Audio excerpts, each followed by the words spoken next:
Hi everyone, नमस्कार। मैं doctor Subhash Chandra Maurya.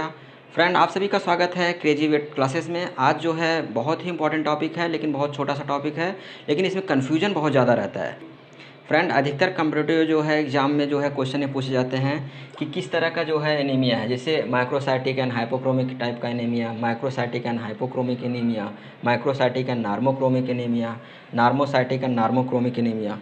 ठीक है, तो इन सभी के बारे में आज मैं आपको डिटेल बताने वाला हूँ। आज का ये वीडियो अगर आप देखते हैं तो आपके सारे कन्फ्यूजन दूर हो जाएंगे और आप कभी भी गलती नहीं करेंगे कि कौन से टाइप का एनीमिया है। Okay friend, without time wasting let's start video. तो फ्रेंड, सबसे पहला जो हम स्टार्ट करने जा रहे हैं माइक्रोसाइटिक एंड हाइपोक्रोमिक एनीमिया। ये होता है vitamin B12 deficiency, folic acid deficiency. और जैसा कि हम लोग सभी जानते हैं विटामिन B12 जो है इसमें कोबाल्ट होता है, मतलब इसकी डिफिशियंसी की वजह से भी ये जो है माइक्रोसाइटिक एंड हाइपोक्रोमिक एनीमिया होता है। फ्रेंड, इसके पीछे का एक कॉन्सेप्ट है वो मैं बताता हूँ। जब भी जो है आरबीसी जो है इमेच्योर फॉर्म में रहती है तो वो न्यूक्लिएटेड रहती है और प्लस उसकी साइज़ बड़ा रहता है। फिर ये जो है मेचुरेशन में क्या होता है, इसका न्यूक्लियस गायब हो जाता है, तो मतलब ए न्यूक्लिएटेड बनती है और प्लस साइज़ जो है इसकी छोटी हो जाती है। तो फ्रेंड, जो मेचुरेशन जो फेज़ है इसमें जो है विटामिन B12 और फोलिक एसिड की ज़रूरत रहती है, और अगर इसी की डिफिशियंसी हो जाती है तो आरबीसी मेच्योर नहीं हो पाता है। उसकी वजह से क्या होता है, उसकी साइज़ ज़्यादा बड़ी रहती है। ठीक है, तो इसलिए जो है विटामिन B12 और फोलिक एसिड डेफिशिएंसी की वजह से माइक्रोसाइटिक एंड हाइपोक्रोमिक टाइप का एनीमिया होता है। ठीक है, अब आते हैं नंबर 2 पे। नंबर 2 पे क्या होता है, माइक्रोसाइटिक एंड हाइपोक्रोमिक एनीमिया। ये जो होता है आयरन डेफिशिएंसी की वजह से होता है, कॉपर डेफिशिएंसी की वजह से होता है, और विटामिन जो है कोई भी जैसे B3 हुआ, B5 हुआ, इन सब की डिफिशियंसी से जो है माइक्रोसाइटिक एंड हाइपोक्रोमिक एनीमिया होता है। ठीक है फ्रेंड, अब बिना टाइम वेस्ट किए जो है नेक्स्ट पे चलते हैं, microcytic and normochromic anaemia.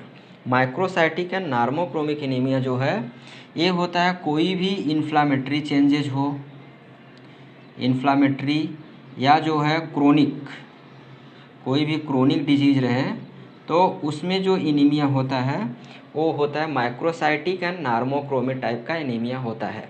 Friend, इसमें क्या होता है कि जो सेल्स होते हैं जहाँ से आरबीसी बनता है वो सेल्स होती हैं वो तो एक्टिव रहती हैं, लेकिन क्या है जो इसको बनाने के लिए डिफरेंट जो है न्यूट्रिएंट चाहिए होता है वो उसको एब्जॉर्ब नहीं कर पाता है।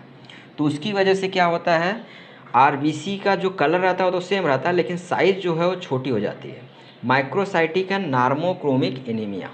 ठीक है, तो इसका जो एग्जांपल अगर आपको देखना है तो क्रोनिक किडनी फेलोर,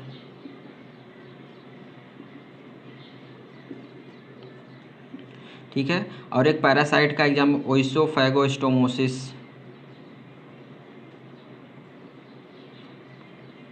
ठीक है, जो ओइसोफैगस स्टोमन से होता है।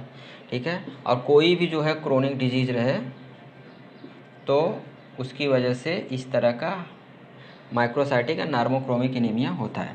अब फ्रेंड, लास्ट में क्या होता है, नार्मोसाइटिक एंड नार्मोक्रोमिक एनीमिया। ये एक तरह का ए प्लास्टिक एनीमिया है, ए प्लास्टिक एनीमिया। फ्रेंड, जो कैंसर के केस में जो है अधिकतर जो कैंसर में जो कैंसर में जो एनीमिया होता है वो नार्मोसाइटिक एंड नार्मोक्रोमिक टाइप का एनीमिया होता है, तो ये कैंसर। तो फ्रेंड, आई होप आपको अच्छे समझ में आ गया। फिर भी जल्दी जल्दी एक रिवीजन ले लेते हैं, माइक्रोसाइटिक एंड हाइपोक्रोमिक। आपको ये दो चीज़ हमेशा ध्यान रखना है, microcytic and hypochromic. Microcytic hypochromic जो है vitamin B12 and folic acid deficiency की वजह से होता है। माइक्रोसाइटिक एंड हाइपोक्रोमिक ये होता है iron, copper and vitamin B3 B5 की वजह से होता है।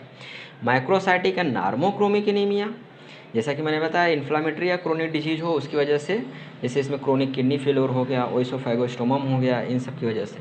और नार्मोसाइटिक and normochromic anaemia A plastic anaemia होता है, और जैसे कैंसर के केस में ये प्रॉब्लम इस टाइप का एनीमिया होता है। फ्रेंड, चलते चलते आपको जो है दो इन्फॉर्मेशन एक और ट्रिक बताता हूँ, क्योंकि आरबीसी से रिलेटेड वो बहुत बार क्वेश्चन आता है, लेकिन बहुत बार गलती कर देते हैं। तो बहुत लोग जानते हैं उस ट्रिक को, लेकिन बहुत लोग नहीं जानते। जो नहीं जानते हैं उनके लिए ये ट्रिक बहुत अच्छा काम करेगा। तो इसमें जो है दो टर्म आते हैं, एक होता है एन आइसोसाइटोसिस, एक होता है पॉइकिलोसाइटोसिस।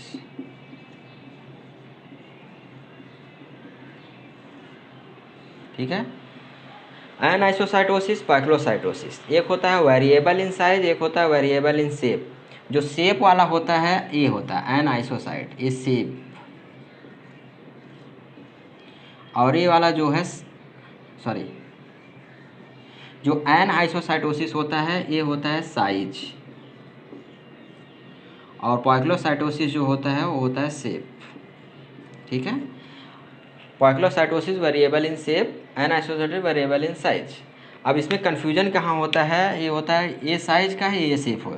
कन्फ्यूजन इसलिए दूर करने के लिए यहाँ पे देखेंगे पी एक वर्ड है और शेप में भी पी आता है, इसलिए पॉइकिलोसाइटोसिस शेप, और यहाँ यस से यस, वो याद रखो ना रखो, एक का याद रख लो दूसरा अपने आप हो जाता है। ठीक है, तो पॉइकिलोसाइटोसिस शेप के लिए, शेप इन मतलब आरबीसी वेरिएबल इन शेप।